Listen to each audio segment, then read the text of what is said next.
last Tuesday, we had hosted Honorable Mauro Paul in relation to the CPC, Commonwealth Parliamentary Conference that happened last week. And today we want to wrap up, because we can't just leave you empty without knowing exactly what were the outcomes of the CPC that happened. So in studio here, I'm with Honorable Bintu Lukumu Ngozi Abuoli Jalia. I have to say all these names because, you know, names are very important in African tradition. And she's the woman MP for Masindi district. She's been a woman MP from 2000 to date. So I believe people from Masindi must be very happy with you, Honorable. You're most welcome to our show. Well, thank you, Jamila. It's been very nice to have you, and also I know that this week at least you're relaxed a bit, because the previous weeks you've been really, really busy organizing for CPC. Yes. So I'd just like to ask you just a brief question. How did the CPC go? Like, how did the Commonwealth Parliamentary Conference go? Just an overview. Thank you, Madam Jamila, and good evening, our viewers. We've just finished the Commonwealth Parliamentary Conference, which took place from 22nd to 28th, and the guests started leaving on 28th at night. Up to today, we still have some guests around the country. Some decided to go for holiday to Lake Mburo, and some decided to move to northern region, to Murchison National Park.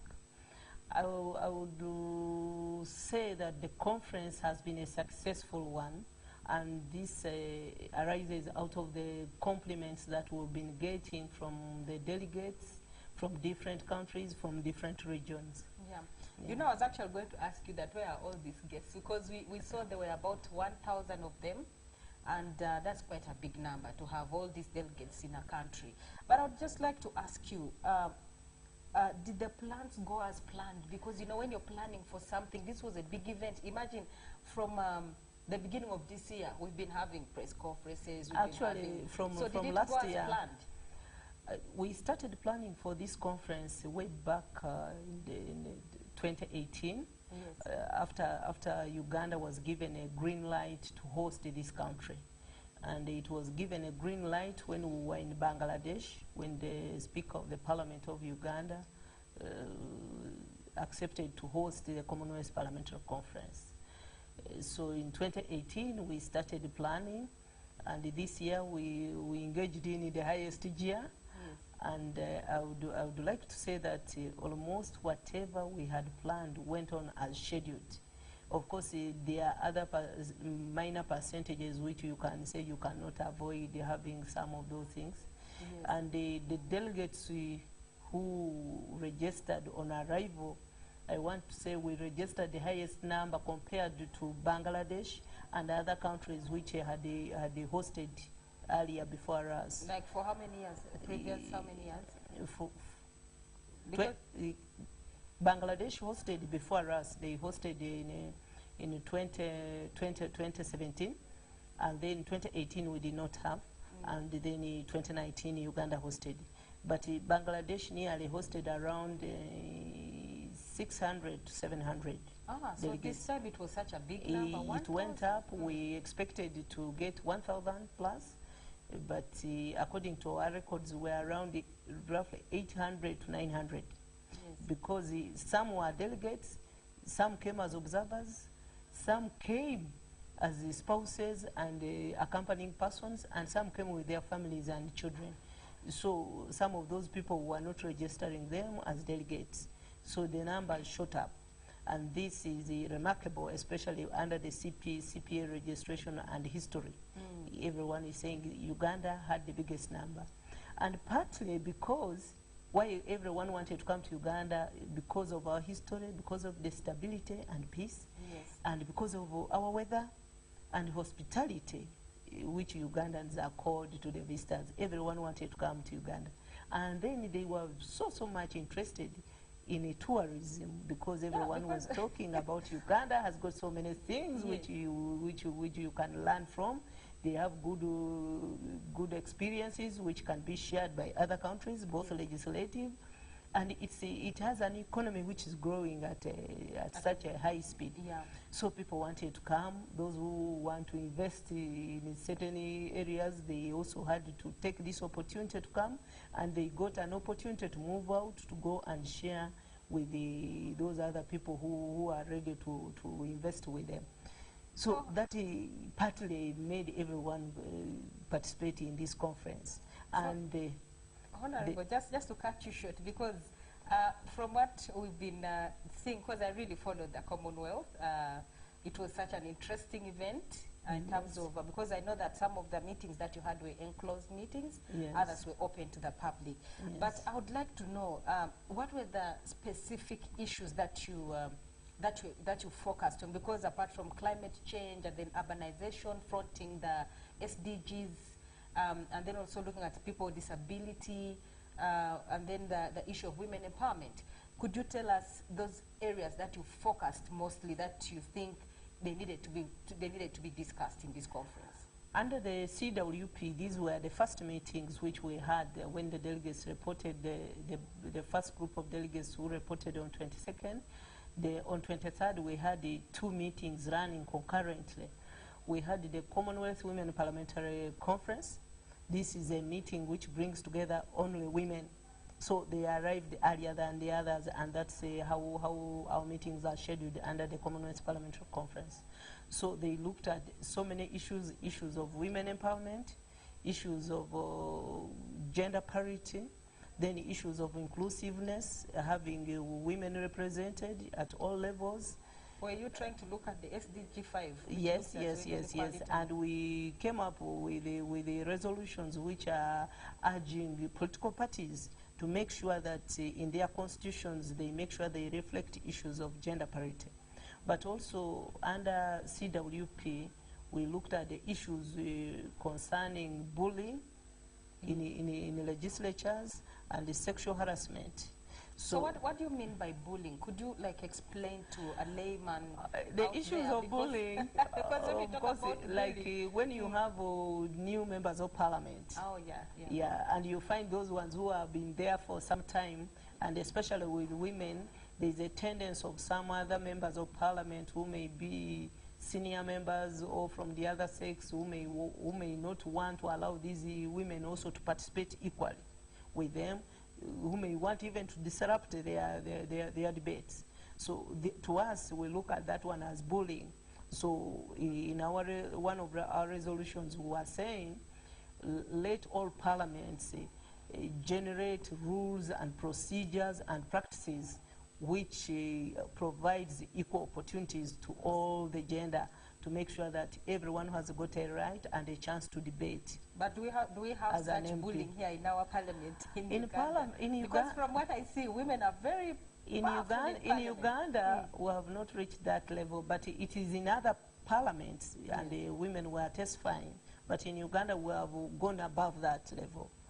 Especially when we allowed women to take on these roles, and we have a bigger number of women. And so when you stand up to bully a woman, then others also will bully you, and then you shall be at equal pace.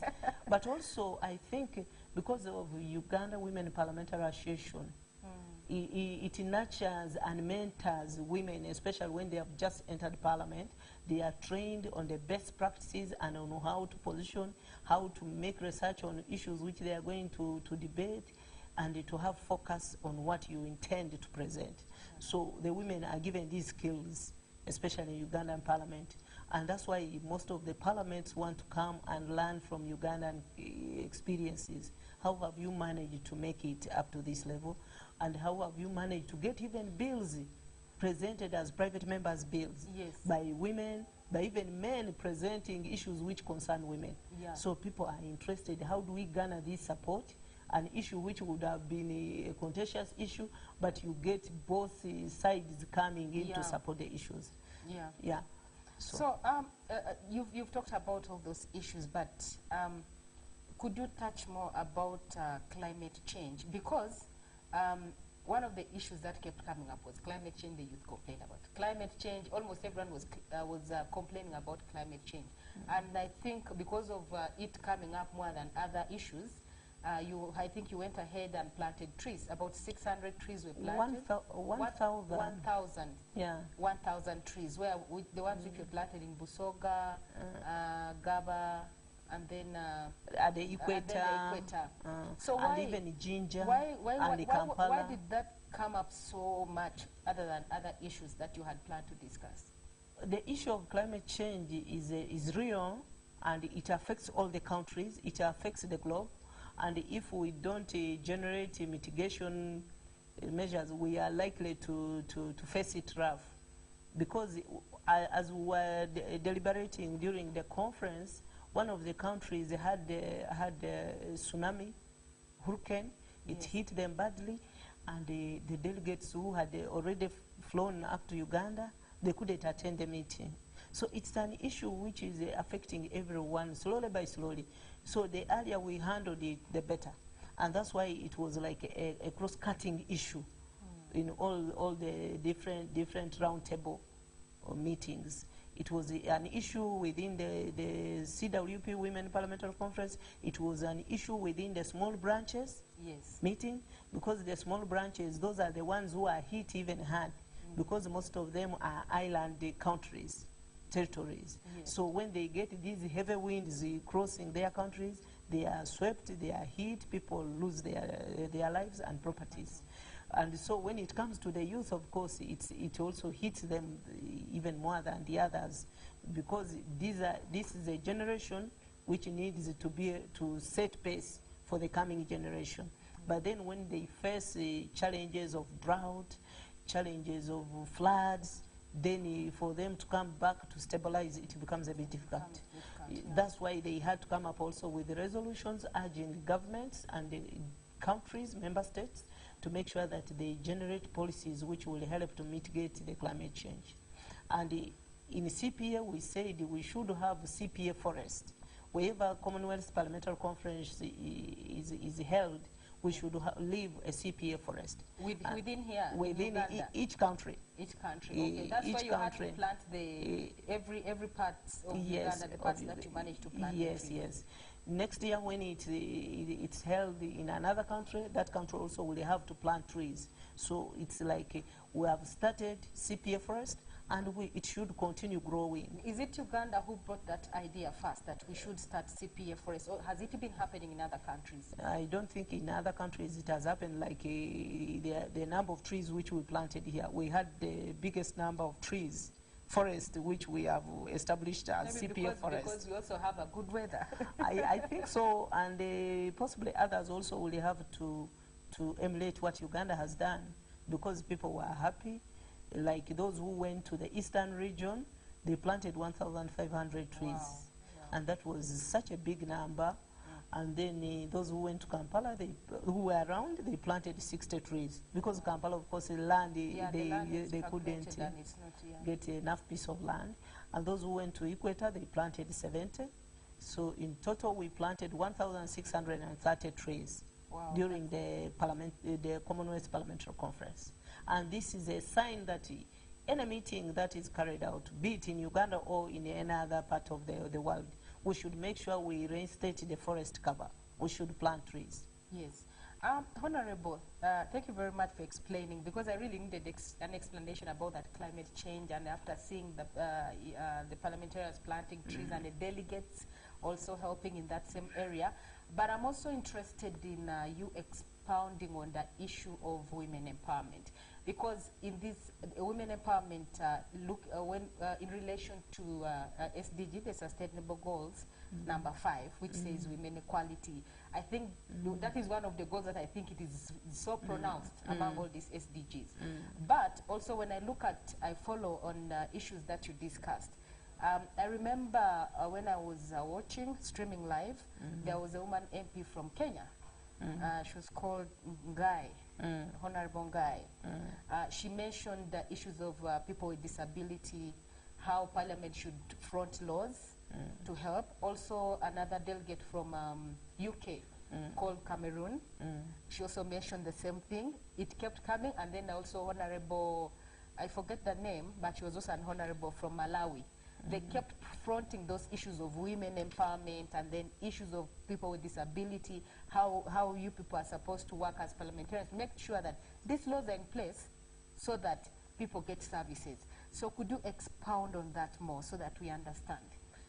During the Commonwealth Women Parliamentary Conference meetings, of course, countries were there to learn from other countries who have made it in different spheres.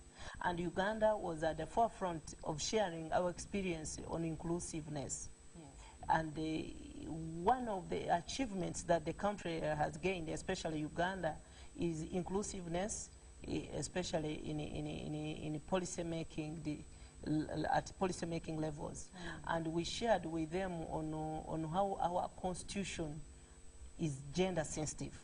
It's Uganda, only Uganda, whose constitution goes ahead to make sure that they look at the salient issues concerning our societies. And in looking at salient issues concerning our people, Article 33, which talks about the marginalized groups, yes, the country brings on board these other interest groups into the legislative body, even the lower councils, the local governments. yes. And we shared with all these delegates on a different type of representation that we have in Parliament. It's Uganda which has got the affirmative action, where each district is represented by at least a woman. Yes. But that does not stop women from standing in different constituencies. But also it's only Uganda who has people with disability represented in Parliament, the 5 MPs. And among the 5 MPs, it's only Uganda who goes ahead to stipulate that at least out of 5, 1 should be a woman. Yes. It's only Uganda who has got the workers' representative in Parliament. Yes. And with that clause that at least 1 of those should be a woman. Yes. It's only Uganda who has got the army represented in Parliament, with that clause which stipulates at least a third should be women. It's only Uganda who has got the youth representative. And under that article, it goes ahead to say at least 1 should be a female youth. So this was a case for other countries to share and to learn from us. And when we introduced the article to them and the necessary laws of where these interest groups are mentioned, they wanted to learn more. Yeah. So Uganda, you cannot take us for granted. Actually, that's why the conference had to be brought to Uganda.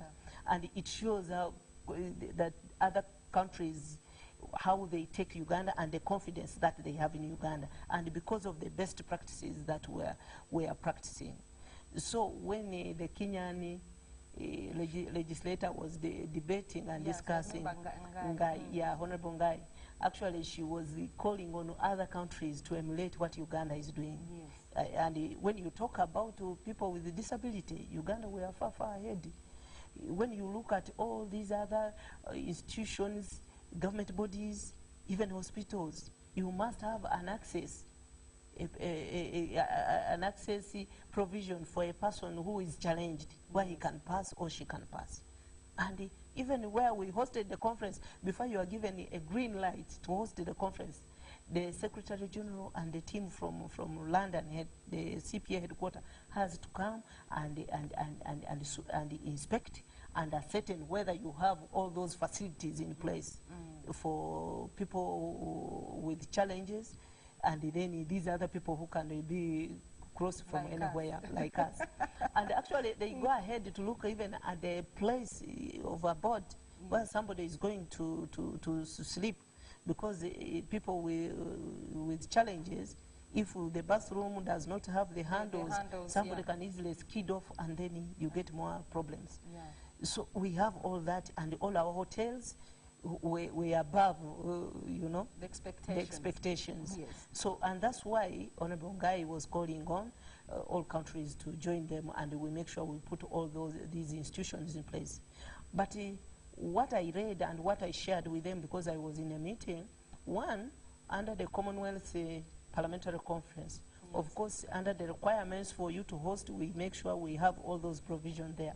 But we've not been having a forum which is completely dedicated to the people with disabilities. Yes. And that forum should be entrenched within the normal structures of CPA. Yeah. Like the women, like the youth. The youth also, they are not yet well structured within CPA. So that was one of their recommendations to the CPC, that next time you introduce a well structured provision for the people with disability.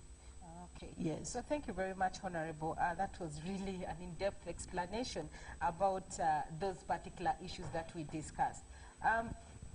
What I would like to know also is, after discussing all these issues, I haven't heard you touch something about urbanization and then security, because, you know, Uganda, we talk about peace, we have peace and everything, and you could tell us more, because you were the person who was in charge. You were deputizing the speaker in organizing in almost each and everything about CPC. So I want you to tell us something about urbanization, because that's also in SDG, and then the issue of security. Because one of the issues that I realized you had put in your program was to talk about terrorism within countries, and then how to calm that down, and then look at the security. And Uganda is a peaceful country from your own words. So could you tell us more about that before you tell us the resolutions? Yeah. We introduced the topic of urbanization because it's becoming, it's a current topical issue which is affecting all the countries, and we are trying to look at some measures or strategies which can be generated by different countries in order to make sure that if there are pull factors, yes, to the urban centers, then we should make sure that we introduce those pull factors also in rural areas. Let's make rural areas urban. So that the big influx of people moving to the town centers and congesting, they should be able to experience and also have such opportunities in the villages. And that's where the discussions was based. And most of the discussants actually looked at even planning, have physical planning for these rural areas, because of the population explosion. Most likely, in a few years, you are going to find even those villages are going to be urban areas. Yes. And if you don't plan for them, if you don't make them lucrative for people to stay in, then we shall lose out. Because already we have cities in Uganda, yes, apart from Kampala. So yes, so that was a topical issue which all countries had to deliberate on and make sure that we come up with the resolutions which each country can go back home and domesticate through discussing in Parliament. And then for security and terrorism, because this is a current topical issue which is going around, even those countries which may not be experiencing those challenges, they need to put in place the mitigation measures. Yeah. And Uganda was given an opportunity to make presentation on how we've tried to contain the situation. And this topic was presented by the Honorable Dr. Kionga, our ambassador to China, a former minister of defense and security, and he brought out all the issues and how we have put in place systems and structures which can help us to be able to contain the situation. And other countries, of course, we wanted to share with us on how they are handling also these issues of security and issues of terrorism. So they were given opportunity. But of course, it does not mean that when we present it that we should relax. No, we can't relax. We have to make sure that we beef up and that's what I was about to tell, that because we're already exporting security to Somalia. So but we have to help the other people also to stabilize and to be secure. Yes. You know, if your neighbor's child is sick, is suffering from flu, and if you don't help them to get cured, then you are not secure. In fact, even actually, you yourself. you remember in the president's speech, he mentioned issues of unity and embracing innovation. And I think innovation was one of the issues also discussed. And I remember in the opening remarks of the president, he mentioned things of innovation and then unity and then security. So could you touch something about innovation just in a few minutes? Innovation is an area which we cannot run away from because where all parliaments are moving, like now we would say parliaments are moving away from, they are becoming paperless parliaments. Yes. Yeah, because you have to keep yourself abreast with what is taking place all across the globe. And we need to promote innovations in different parliaments. Like if I have to deliberate, I don't need to go back and look for books to write down. I should be able to use my smartphone. I should be able to use an iPad to be able to pick information and to be able even to make reports. Yes. And also to exchange notes. Some parliaments have gone ahead even to look at how, even in case somebody is not around, how somebody can debate. Yeah. Even when he's away, online, yeah. Whereas for us, we haven't reached at that level, but we have good practices which we have introduced because our parliament, it's an e-parliament now. Yes. I'm seated here, I receive the order paper, I get to know that today we are discussing the fiscal planning bill. So you go ahead so and I read have about run, it. I get the report of the committee, I have to read and see where do I make an input, do I have to amend this clause. So for us, we're already above that. That's what we are using. Honorable, I'm going to cut you short because of time. I would just like you to outline what the resolutions, what did you agree upon, just in an outline form, because we've already understood issues of what you discussed. So we just want to know the resolutions of all those aspects that you discussed in CPC. I had not reached the other aspect, the other main session which we had. We had the annual general meeting of the Commonwealth Parliamentary Conference, where we review the minutes of the previous conference and even the resolutions that we passed in the last conference, and we go ahead to look at the implementation mechanism. How far have we gone in implementing them? How many have been ratified by different countries, and how many are still pending, and what are the challenges? So in that meeting, we had the constitution amendments to the CPA, and for our viewers, possibly you would like to know that Commonwealth Parliamentary Association, as we speak now, is a charity organization which is managed and housed in London.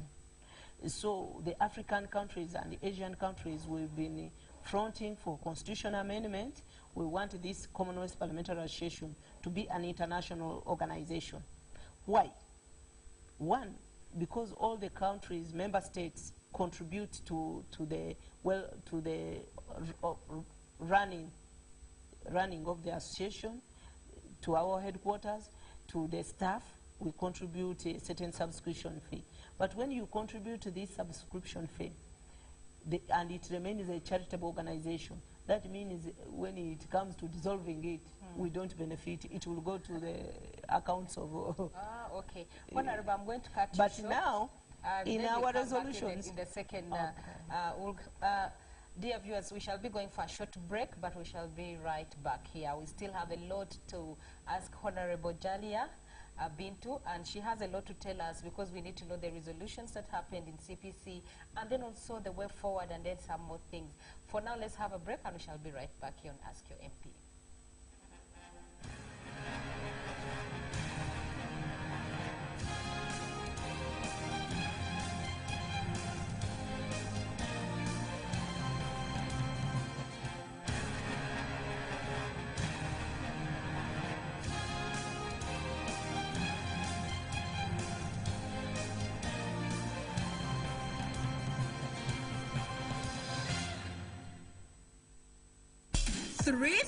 Three. What's up with number 3? It's 3 at Airtel and not 4 anymore. It's 3 shillings per second across all networks in Uganda. Make calls from Airtel to all networks at 3 shillings per second. Get to talk to anyone on any network anytime at 3 shillings per second.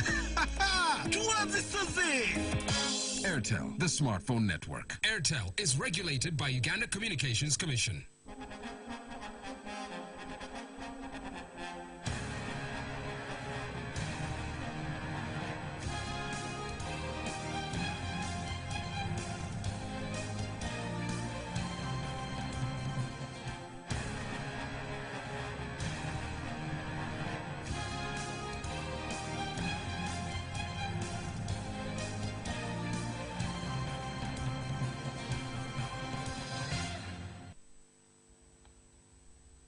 Welcome back to Ask Your MP. My name again is Oluka Jamila, the host of this program, and I'm here in studio with Honorable Bintu Lukumu Ngozi Abwoli Jali. I have to say all these names because they are very important. And she's the woman MP for Masindi District. Before we went for a break, we had touched a lot of issues that were discussed during the Commonwealth Parliamentary Conference organized by Commonwealth Parliamentary Associations in over 53 countries in the world. But right now, what I want Honorable to do is to tell us just in a brief some of those resolutions that you agreed upon, and then also how a normal Ugandan, a fellow Ugandan, let's say from Chukubo, from Chwanuka Market, from Nakawa Market, has benefited from this Commonwealth Conference. Among the resolutions which we passed, we referred the constitutional amendment of CPA to a working committee of CPA, so that it looks at the areas which I had talked about, the areas of changing the name, the areas of having the Secretary General serve one term, but it should be rotational among the 9 regions, because if we leave it the way it is, that means the Secretary General will continue coming from Britain. Yeah. But yet there are other countries which have also candidates who would steer the CPC. That resolution also, we sent it to the working committee. We also sent a recommendation on the amendment of the Constitution to have each delegation which attends CPC should have gender representation. Okay. We did not pass it. We also sent it to the working committee to handle it, and then they will get back to us. Those are some of the main recommendations which we made within the constitutional amendment. But also under the legislative scrutiny, we recommended that all the parliaments should evaluate implementation of legislation passed and the policy framework of government through well-structured committee system. Yes. As well as other mechanisms, because it may be through committee systems, or it may be through other mechanisms which may be stipulated by different countries. That was also a recommendation, and also we recommended that we should have a valuable oversight tool which should be used by all the countries. And all these recommendations, which one would call, some are resolutions, some are recommendations, when we pass them, then we pass them over to the different parliaments to so go back and pass them in their respective parliaments. So like for Uganda, we are yet to present a report of whatever transpired with all the recommendations therein. We shall discuss, deliberate, and agree on which ones we can take on, and whatever we pass and endorse, then the different ministries and organs of the government will start implementation, because they will have been domesticated, and they will have become part and parcel of our policies and our legislations. So those policies, the recommendations you've talked about, will they be cross-cutting in all these 53 countries? Yes. All those branches? Each country will carry whatever Uganda is going to present. Each country will have to present it in their country. Yes. But different countries, there is a way they view each of these recommendations. Some may decide to stay other recommendations and pass other recommendations. Some are already ahead of them, like the one which we refer to the working committee, yes, of having each delegation being gender representative. For us, Uganda, we already gender represented. Our delegates, we had both ladies and gentlemen. Yes. And so for us, that one, actually, even if they pass it, for us, we're already ahead of them. Working document, especially for Africa region, we're already ahead of them. But there are other countries, like small branches, where you find they will send only men. And so now, there are no women. So when we are having meetings for CWP, the women parliamentarians, they don't have representation there. And even when they go back, so there is nobody to report on what transpired during the... Especially on the part of the women. Yes, yes. So those are some of the recommendations, plus the other ones which we have been bringing out in a different sectors. But how did the Ugandan person benefit from this conference? Of course, the Ugandan woman or man downtown there. One, because we got these big numbers of international delegates, most of them visited the town. They went shopping. Did they go shopping? They even went in, shopping. like They went shopping. Some of them went to buy clothes. Some of them were driven down to downtown, and they had to buy clothes. They had to buy some things which they don't have in their countries. But also we had an exhibition at Munyonyo, and that exhibition reflected the multi-sectoral skills by Ugandans, ranging from craft work up to the Kira, and the innovation, the Kira vehicle. And the bubu. And the bubu. And we made sure it was bubu. We did not recommend any art piece or imported things. Imported so, thing Honorable, from due out. to time, I'm going to ask you one of the questions that has been itching me all this time around. Okay. Because I follow social media so much, and we realize most of the time there were people were having wine, dancing, shopping, going to all these areas of tourism attraction. And I remember that along somewhere I read in your profile, you love dancing, you love reading. So could you tell us, did you also get time to dance? Did you get time to enjoy amidst all this organization that you're doing, you know, being busy? Yes, of course. After the conference taking off, of course, we had a reason to smile and to shake a bit, and also to interact with the other delegates, because the delegates were happy. Actually, the delegates did not want to leave the floor. But they enjoyed the Ugandan music. And you know, the beats, Ugandan beats, they are those ones which you cannot avoid really and there dancing was also and comedy. shaking. But There now was my comedy issue is also. how come other Ugandans were not able to enjoy this with you? Because it was just a small number of... They invited the other Ugandans, and it was not only enjoying from Kampala, because those ones who went to the equator, we had our performance, cultural performance by Ugandans there. They also danced with them. They were everywhere on television. Those ones who went to Jinja, the source of the Nile, we had performance, those people performing, the cultural troops. Those who went to Kagulu, we had also cultural performance there, and they were busy dancing with them. And did you dance also with them as you kept moving? No, you couldn't dance in a bus, but for us, we remained around organizing, and we had cultural performances at Parliament, and even in Munyonyo. Yes, we I had remember. comedians. Yes. We had the young children who came and performed, and they were really, It was they had excellent It was performance. really interesting.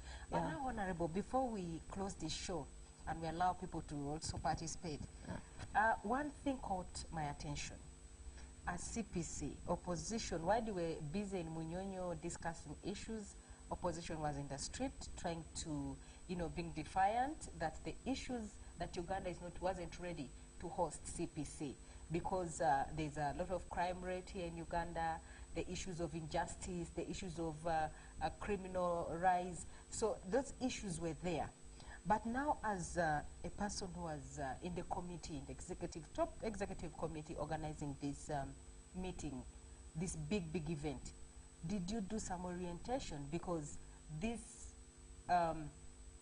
if you look at it in a broader way, can implicate that Uganda is not united in terms of leadership. So did you do some kind of orientation? It's actually my first time to hear it from you, because in all the organization and the process of preparing for this conference, we had members from both opposition and from the ruling party. And some were even heading committees, the working committees of the conference. And even at Munyonyo, during the conference, the leader of the opposition was a member of the delegation, the Ugandan delegation, with other members of the opposition. So, and she was given an opportunity. She had to chair even other sessions. So when you tell me that these ones who were out were yes. a certain clique, Yes. well, they would have gone ahead to behave the way they behaved. But I believe because in our organization, up to the last minute, up to those ones who were the courtesy MPs receiving the speakers, we had a big number of the opposition receiving and dropping them, and even in attendance of all these meetings, we had the MPs from different parties actually participating. Yes. And for us, who were speaking in unison, because it was Uganda, it was not either this And party you or the other party. And did you Yes. or like discuss before that with all the oppositions, and they were aware? No, they knew. The MPs know if it's an international conference, you are reflecting the country's name. Image, yeah. Yeah, because the other MPs, they will laugh at you. If you go ahead and you want to advance the issues of only your party, people will not understand you. Because in CPC, there are countries which brought both the leader of the opposition and leader of the government business. Oh. They were there, and some were ministers. But whenever it would come to articulate issues concerning their country, you will never know that this is from the opposition or this is from government. And that's the international conference. Yeah. It's not for you to start it showing happens your once in a long yes, time. you don't need to go there and start showing, oh, I have a wound here, or I have a what here. No, because they will not understand you. It doesn't affect them, by the way, because with them they are looking, such meeting, we are looking at agreed on principles and practices which every country can take on. Yeah. Yes. Yeah. It's a global thing. Yeah. But now, Honorable, what lessons have you learned from actually you as a person, as a member of parliament, because you have really been at the top of the event in these issues? You have been deputizing the speaker, you have been chairing the women parliamentary conference, you've been like a niche in almost everything. So what lessons have you learned from organizing this, and what lessons can we take as Ugandans for the future generation? The lesson that I've learned from this, the organization of the conference, of its magnitude. One, you need to work as a team, because you cannot handle each and every aspect of the conference. And when you work as a team, you delegate. You should have continuous meetings where your minds meet. Yeah. Because if you don't share what the other one is experiencing and the challenges that you're experiencing, or your strong points, then you will not come out as a common. You will not achieve your common goals. So I learned that one, working as a group and sharing notes and having these continuous meetings, because I remember towards the beginning of the conference, we were having meetings after the other. Yes. And they are looking at where are you finding a big challenge, and how can we handle that challenge. Yes. So we kept on having those meetings. But also planning in advance is very important, because we started planning for CPC in 2019. So even when we were moving towards the conference and the conference commenced, at least we were not all that tensed and stressed, because most of the things we had put them in place. We had procured, we had planned to have these meetings. We would just change some few things according to what the requirements of CPC headquarters. So these are some few areas which I want to encourage whoever is organizing such a conference of such magnitude, that you should plan ahead. It should not be something which is just falling on you. But also, as a country, because some countries were telling us, I think Uganda, you've given us really a high percentage. A high percentage. You have pushed us out completely. We don't think we can host. Like I was interacting with the Bermuda speaker, and he said, Uganda, you have so many hotels. This conference, you cannot organize it if you have only one hotel. Yeah. We cannot manage, because for us, he told us they have only 5 hotels and not of 5-star hotel. For us, we have like 20 plus. If they decided to go up country, they would even have more than 50. But here in Kampala, you know, we had inspected and we had given a green light to 20 hotels. but they went even to others which we had not certified. But Yes. all of them, we had prepared them to raise their standard and to make sure they maintain sanitation, Yes. hygiene, And then the and food make and- sure prepare food, fresh food. And that one gave us 100% point because they would tell us, oh, Uganda has got fresh And the food. transport, because we kept seeing Yes. the buses written Oh, yes, parliamentary, yes. and people are like, look at that. Anyway, Honorable, would like now to engage people who are watching us. If you want to ask the Honorable any question, you can reach us on our studio lines, which is 0702 232425. You can call us direct and then let Honorable answer your questions. Any queries that you have that you feel she has not touched very well, we still have more time. You can call and then you engage with her.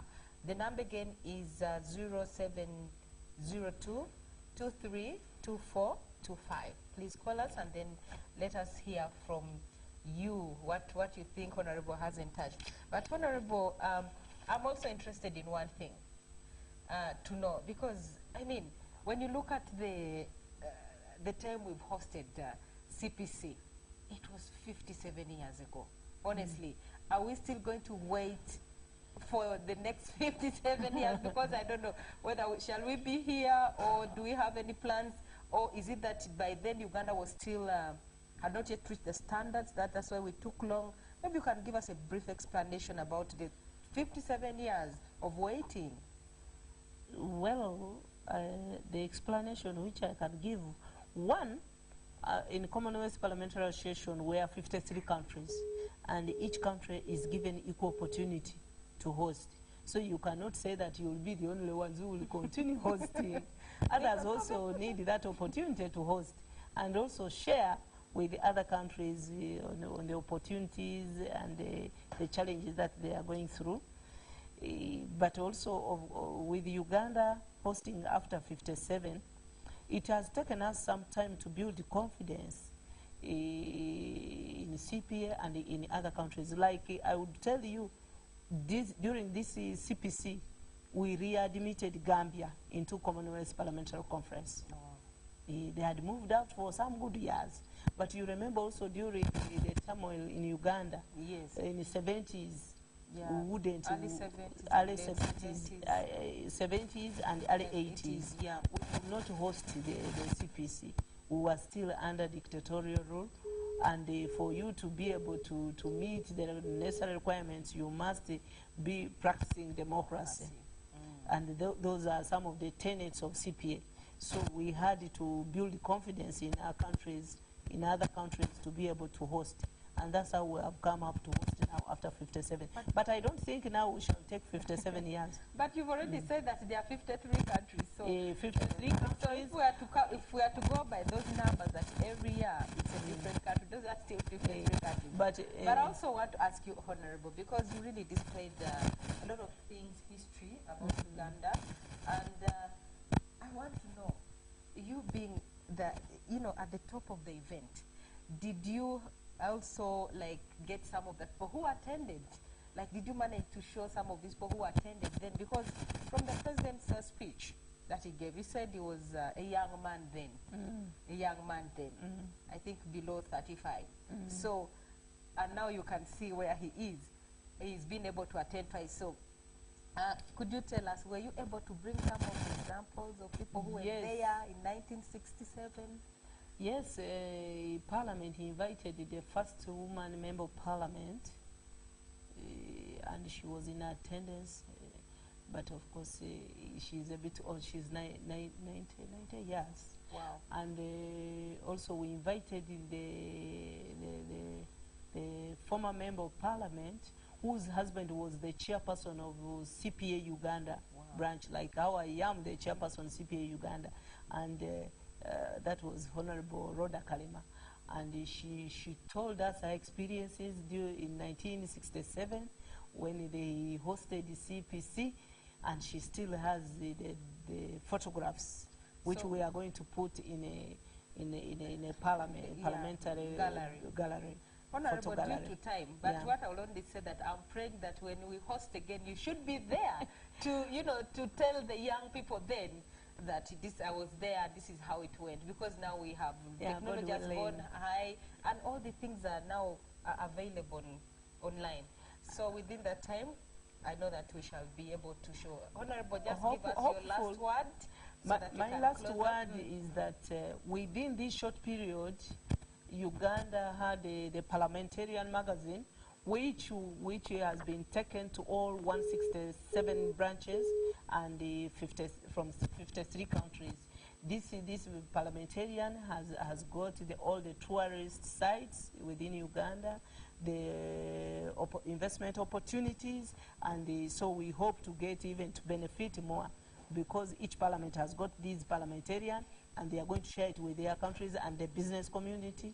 And that is good for Uganda. Yeah, it's good for Uganda. And one It has last marketed word Uganda. for your voters from Masindi And district. Just in, I want to 50 thank all seconds. Ugandans. Yes. I want to thank all Ugandans who participated and those who supported the conference. I know wherever you are, everyone supported this conference. You received the guests. You are very hospitable, and what we have sold out there as Ugandans, it's remarkable, and we know it is going to make us even benefit more. And for people from Masindi, I love you, I like you, and thank you for supporting And thank me. you so much, Honorable, Yes, for and coming for the thank you. show. I'll Yeah. be waiting for you to come here for Ask Your MP when we go to the constituency. Thank you. For those of you who have been viewing us here on UBC TV, Inspiring Uganda, it's been a nice show. I've really enjoyed sharing with Honorable Bintu Jalia, taking us through what happened in CPC. And, you know, Uganda now is in another level. But I want to thank you again for following us. You can also catch us on UBC, on our YouTube page of UBC. You just check on Ask Your MP on UBC page. You will find all this that we have discussed here today. On that note, I wish you a good night, and for God and my country. And good night too. And good night.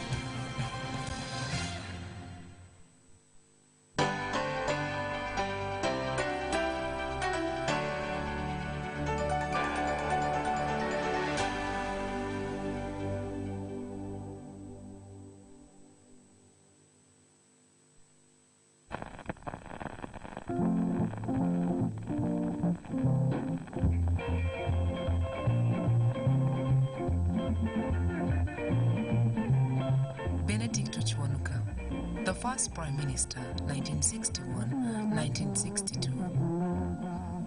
We would all like independence, but nobody would like to see 10 governments in one Uganda. Unity is strength. He attacked the colonial authorities when Kabaka Mutesa was deported to Britain for also resisting the East African Federation. He made an exceptional contribution to Uganda's independence, the reason some people have even proposed that he be recognized as the father of the nation. On completion of his studies, he joined the King's African Rifles. He rose to the rank of Sergeant Major and participated in World War II. When he returned from the war, he worked as an interpreter at the High Court of Uganda before enrolling for law in Lesotho. He married Maxensia Zalwango from Buwenkula, whose father was a prince of Bachwez dynasty.